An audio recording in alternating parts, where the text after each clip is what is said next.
백두산과 북간도를 찾아가는 여정의 여행.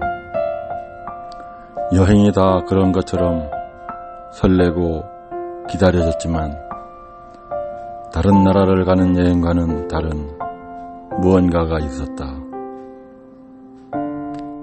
날짜가 되어 6월 19일 제주에서 밤늦게 출발했다. 2시간의 비행 후 장춘에 도착해 호텔에서 짤막한 잠을 청하고 새벽 6시 백두산으로 향하니 버스 안에서 졸음이 밀려왔다. 장춘에서 백두산까지는 5시간이 넘게 달려야 했다. 목적지에 가까워오자 이곳에는 가는 빗줄기가 내리고 있어 과연 천지를 볼 수 있을까 하는 우려가 앞섰다. 산으로 오를수록 빗줄기는 강해졌다. 불안감이 더 밀려온다. 대형 버스 수십 대가 계속 왕복하면서 천지와 장백 폭포로 향하는 사람들을 실어 날랐다. 우리도 그 버스를 탔다. 20여 분을 산으로 오르는데 빗줄기는 더 강해졌다. 가이드는 현재 정상까지 차량 운행은 중단됐다고 한다. 그래서 장백폭포, 북한 이름으로는 비룡폭포를 먼저 보면서 기상 여건이 풀리기를 기다려보자고 했다. 장백폭포를 가장 가까이 보기 위해서는 버스에서 내려 전망대까지 1km쯤을 걸어서 올라가야 했다. 거기서도 폭포는 한참 멀리 있었다. 전망대까지 가는 길에는 온천지대가 있어 김이 무럭무럭 올라왔다.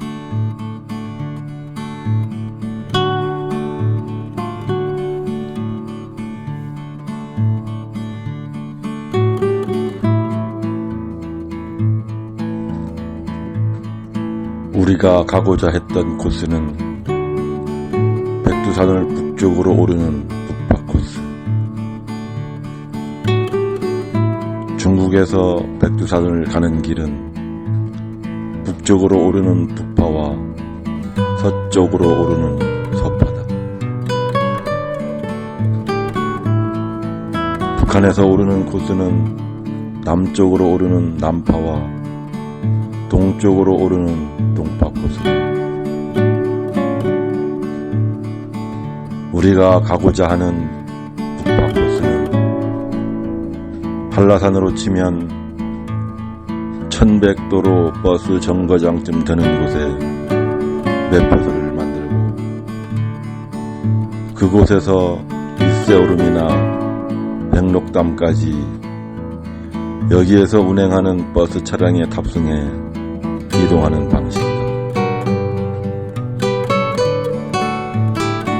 제주에서 백록담이나 윗세오름까지 그렇게 도로를 만들고 차량을 운행하겠다면 환경훼손이니 파괴니 해서 엄두도 안 날 일이지만 여기서는 가능하다니 좋은 건지 아닌지 분간이 잘 서지 않는다. 사회주의 국가이니 가능할 것이라는 생각을 해볼 뿐이다. 우리가 기다리는 동안에도 대형 버스 수십 대가 계속 왕복하면서 천지와 장백폭포로 향하는 사람들을 실어 날랐다.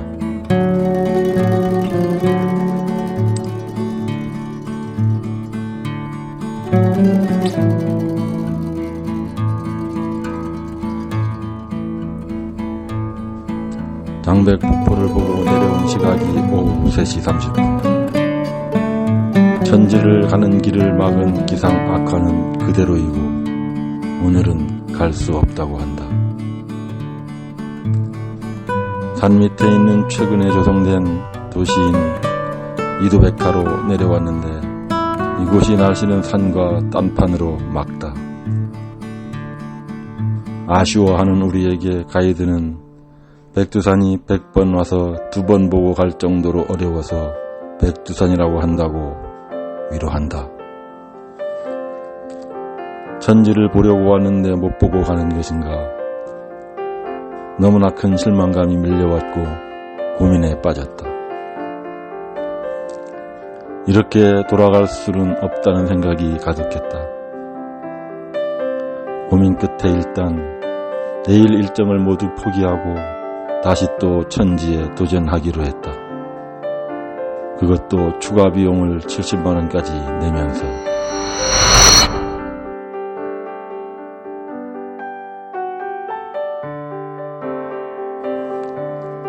이튿날 아침 깨어보니 숙소 주변의 안개가 자욱했다. 오늘도 가망이 없는 것인지 생각하니 두려움이 컸다. 줄을 서서 대기한 지 1시간여. 드디어 천지로 오르는 차량에 몸을 실었다. 경사도가 큰 꼬불꼬불한 도로를 타고 차량이 정상으로 구비구비 오른다. 뒤를 돌아보니 겁이 날 정도로 아찔하다. 그렇게 오르기를 20여 분. 기사가 다 왔으니 내리란다. 우리는 천지를 보기 위해 걸음을 옮겼다. 오가는 사람들 틈 사이를 비집고 5-6분여를 더 가니 영롱한 호수가 눈에 들어왔다. 저게 천지. 그랬다. 그게 천지였다. 그렇게 보고자 했던 천지였다. 천지는 그 넓은 분화구 둘레에 코발트색 물을 가득 머무은 채 유영을 뽐내며 잔잔하게 있었다. 그런데 천지를 보는 순간 어떤 의식의 발로인지 애국가가 떠올랐다. 동해물과 백두산이 이렇게 시작하는구나. 정상이 기온은 영하였으나 햇살이 쏟아져 추운 줄을 몰랐고 천지를 기억에 담고 사진을 찍느라 바빴다. 날씨가 오늘 아주 화평했어. 나도.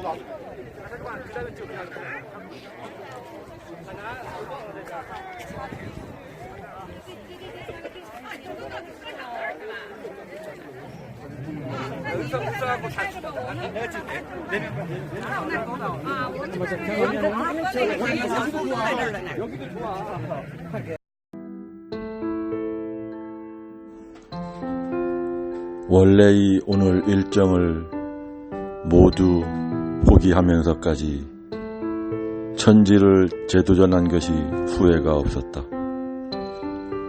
사실 새벽에 안개가 자욱한 데다 가이드가 이런 날씨에 도전을 할 것인지 원래 일정대로 소화할 것인지 빨리 결정해 알려달라는 이야기를 할 때만 하더라도 불안감이 가득했던 게 사실이었다. 그런데 이런 화창한 날씨에 천지를 보다니 하느님이 도왔다.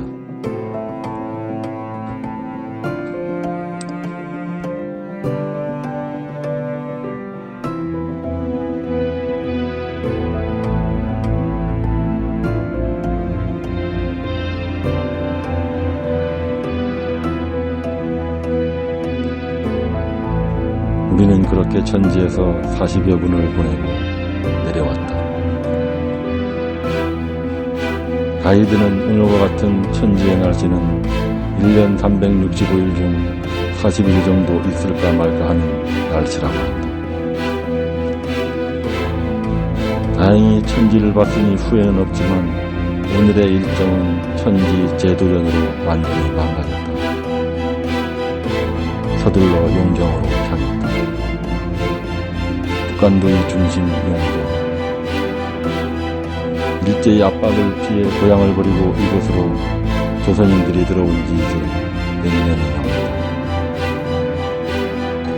백두산에서 출발한 차가 3시간을 넘게 달려 용정 중심가로 접어들기 위해 다리를 건너는데 그 다리 밑으로 흐르는 강이 해란강이란다.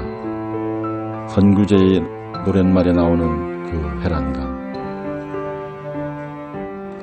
우리는 용정에서 윤동주가 다녔던 명동학교를 보고 서둘러 연길로 향한다.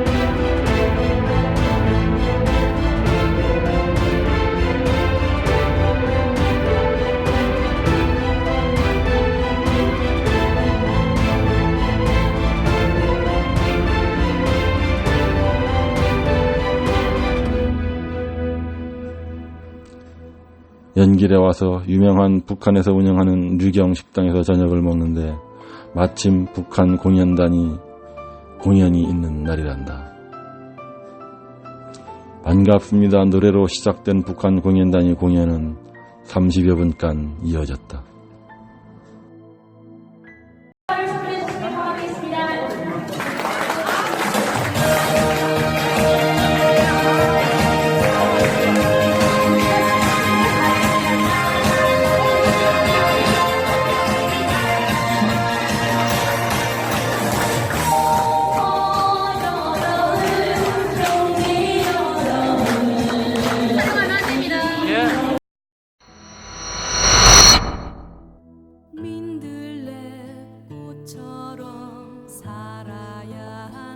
마지막 날 우리는 두만강 조중 접경 지역인 도문으로 향했다. 두만강은 어떻게 생겼을까? 김정구의 노래 눈물 젖은 두만강으로 우리들에게 각인된 두만강은 천지처럼 민족의 한이 녹아있는 공간이다. 1시간여를 달려 도착한 도문, 그리고 두만강과 그 건너편이 북한산업. 그런데 두만강은 생각과는 달리 폭이 60여 미터에 불과하다. 바지를 걷어 올리면 그냥 건널 수 있을 것처럼 느껴진다. 강 건너 북한 지역에는 간혹 트럭이 왔다 갔다 할 뿐 사람의 그림자도 보이지 않는다. 우리는 두만강과 그 너머를 바라보며 그곳에 30여 분을 머물렀다.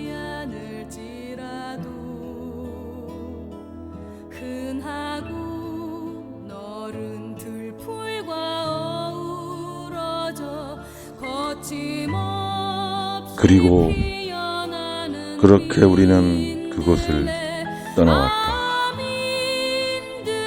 언제 다시 올 수 있을까 하는 기약도 없이.